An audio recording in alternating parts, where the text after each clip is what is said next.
நான் வருகின்றேன், நிறைவேற்ற நான் வருகின்றேன்.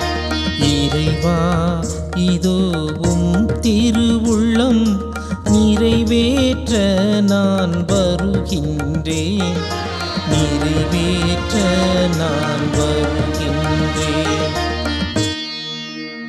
பலியையும் காணிக்கையையும் நீர் விரும்பவில்லை, எரிபலியையும் பாவம் போக்கும் பலியையும் நீர் கேட்கவில்லை. ஆனால் என் செவிகள் திறக்கும்படி செய்தீர். எனவே இதோ வருகின்றேன். என்னை குறித்து திருநூல் சுருளில் எழுதப்பட்டுள்ளது. என் கடவுளே, உமது திருவுளம் நிறைவேற்றுவதில் நான் மகிழ்ச்சி அடைகின்றேன். உமது திருச்சட்டம் என் உள்ளத்தில் இருக்கின்றது என்றேன் நான்.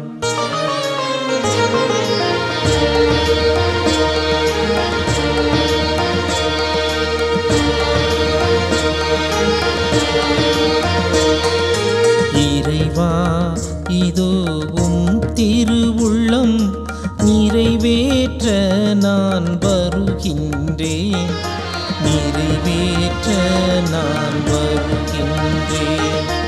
இறைவா, இதோ உம் திருவுள்ளம் நிறைவேற்ற நான் வருகின்றேன், நிறைவேற்ற நான் வருகின்றேன். ஆண்டவரே இயேசு கிறிஸ்துவில் எனக்கு பிரியமான சகோதர சகோதரிகளே, மாதா தொலைக்காட்சியினுடைய அன்பு நேயர்களே, தினம் ஒரு திருப்பாடல் எனும் நிகழ்ச்சி வாயிலாக உங்களை சந்திப்பதில் மிகவும் மகிழ்ச்சி அடைகிறேன். இந்த நாள் நன்னாளாய் அமைய உங்களை வாழ்த்துகின்றேன். அன்புக்குரியவர்களே, இன்றைய நாளிலே தாய் திரு அவையோடு இணைந்து மார்ச் மாதம் 25ஆம் தேதியாகி இன்று நாம் இயேசு கிறிஸ்துவின் முன்னறிவிப்பு பெருநாளை சீரும் சிறப்புமாக கொண்டாடி கொண்டிருக்கின்றோம். இந்த நாளிலே, இந்த அருமையான பெருவிழா நாளிலே நாம் சிந்திக்க இருக்கின்ற திருப்பாடல் 40 அமைகின்றது. இந்த திருப்பாடலுடைய தலைப்பை நாம் பார்த்தோம் என்று சொன்னால் புகழ்ச்சி பாடலாய் இருக்கின்றது. தாவீது தன் கடவுளாகிய ஆண்டவரை நோக்கி தன் புகழை எழுப்புகின்ற ஒரு திருப்பாடலாக இந்த திருப்பாடல் இருப்பதை நாம் பார்க்கின்றோம். ஆகவே உங்களோடு இணைந்து இந்த திருப்பாடல் 40 சற்று அலசி பார்த்து ஜெபிப்பதிலே மிகவும் சந்தோஷம் அடைகின்றேன். அந்த வகையிலே பாருங்கள், இந்த திருப்பாடலானது 17 திருவசனங்களை கொண்டிருக்கின்றன. ஆக முதல் வசனம் முதல் 12ஆம் வசனம் வரை இறைவன் தன் வாழ்விலை செய்த அனைத்து நன்மைகளுக்கு தாவீது அரசர் நன்றியாகவும், 13வது வசனம் முதல் 17வது வசனம் இருக்கின்ற வசனங்களிலே இனிவரும் நாட்களிலே இதுவரையும் காத்த அதே இறைவன் என்னுடைய கூக்குரலை கேட்டு, இறைவன் என்னுடைய ஜெபத்தை கேட்டு எனக்கு நிறைவான ஒரு வாழ்வை தர வேண்டும் என்று சொல்லி கடவுளிடம் தனது உதவிக்காக மன்றாடுவதை பார்க்கின்றோம். அன்புக்குரியவர்களே, 5வது வசனம் இந்த திருப்பாடலிலே மிகவும் ஆழமானதாக நம் வாழ்விற்கு மிகவும் ஏற்புடையதாக இருக்கின்றது. அது என்ன வசனம்? ஆண்டவரே, எண்ணறிந்தவற்றை நீர் எமக்காக செய்துள்ளீர், அவற்றை நான் எடுத்துரைக்க விரும்புவனாகில் அவை ஒன்றும் முடியா, எண்ணிலடங்கா என்று சொல்லுகின்றார். அன்புக்குரியவர்களே, இந்த திருவசனத்துடைய பின்னணி என்னவென்று பார்க்கின்ற சமயத்தில் தாவீது அரசருடைய வாழ்க்கையில் கடவுள் செய்த நன்மைத்தனங்கள், அவருடைய வாழ்க்கையை நாம் சற்று அலசி பார்ப்போம். சிறு வயதிலேயே அவர் கடவுளுடைய ஊழியனாக, கடவுளால் தேர்ந்தெடுக்கப்பட்டவர், கடவுளாக ஊழியனாக தேர்ந்தெடுக்கப்பட்ட அதே சமயத்தில் நாம் பார்க்கின்றோம், இஸ்ராயல் மக்களை ஆண்டு வழிநடத்துவதற்காக அவரை அரசராக நியமிப்பதை நாம் பார்க்கின்றோம். அந்த வகையிலே இறைவன் அவருக்கு நன்மை செய்கின்றார். அதோடு கடவுளுடைய நன்மைத்தனம் முடிந்து விட்டதா? இல்லை. பாருங்கள், நாம் திருப்பாடலில் அழகாக வாசிக்கின்றோம். சவுல் பக்கம் 10,000, தாவீது அரசர் பக்கம் 16,000 என்று சொல்லி மக்கள் பாடியதை பார்த்து சவுல் பொறாமை கொண்டான். இந்த பொறாமை சவுலை தாவீது அரசரை கொள்கின்ற அளவிற்கு அழைத்து சென்றது. அப்படிப்பட்ட ஒரு சூழ்நிலையிலும் கடவுளே சவுலிடமிருந்து என்னை காப்பாற்றி பல்வேறு நிலைகளில் என்னை காப்பாற்றீர் என்று சொல்லி அந்த நன்மைத்தனத்திற்காகவும் நன்றி சொல்லுகின்றார்.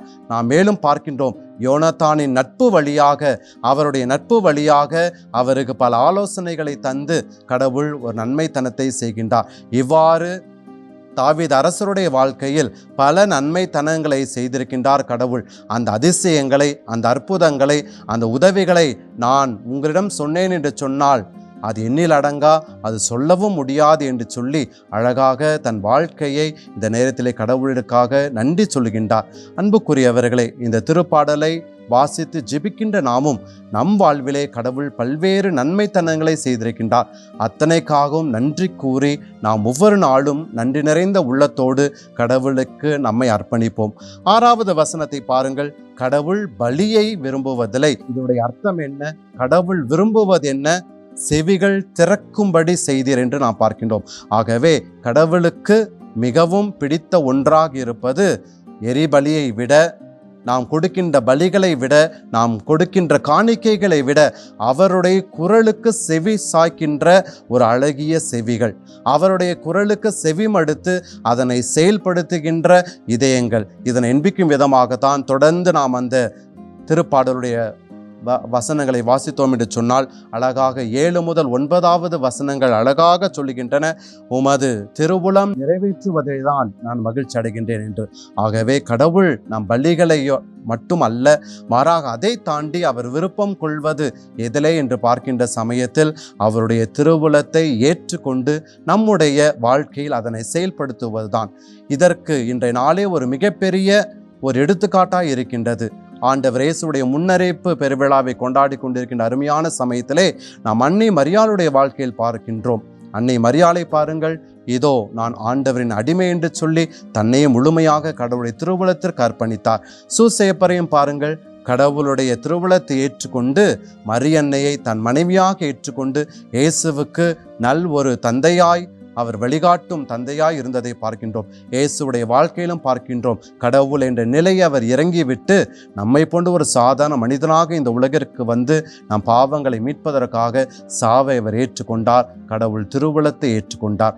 ஆகவே இந்த திருப்பாடலை வாசித்து ஜெபிக்கின்ற இந்த அருமையான நாளில் இந்த சிந்தனைகளை நமது வாழ்வாக்க நாம் ஜெபிப்போமா?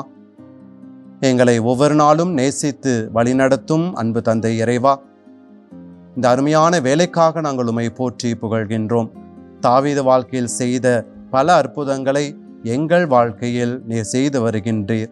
அதனை நாங்கள் நன்றியுடன் நினைத்து பார்த்து ஒவ்வொரு நாளும் நாங்கள் உமக்கு சாட்சிகளாய் வாழக்கூடிய நல்ல ஆசியை தாரும். மேலும் உமது திருவுளத்தை ஏற்று வாழக்கூடிய நல்ல ஆசிரியரையும் இந்த அருமையான நாளிலே தந்தரள வேண்டுமென்று எங்கள் ஆண்டவராகிய கிறிஸ்து வழியாக உம்மை மன்றாடுகின்றோம். ஆமென்.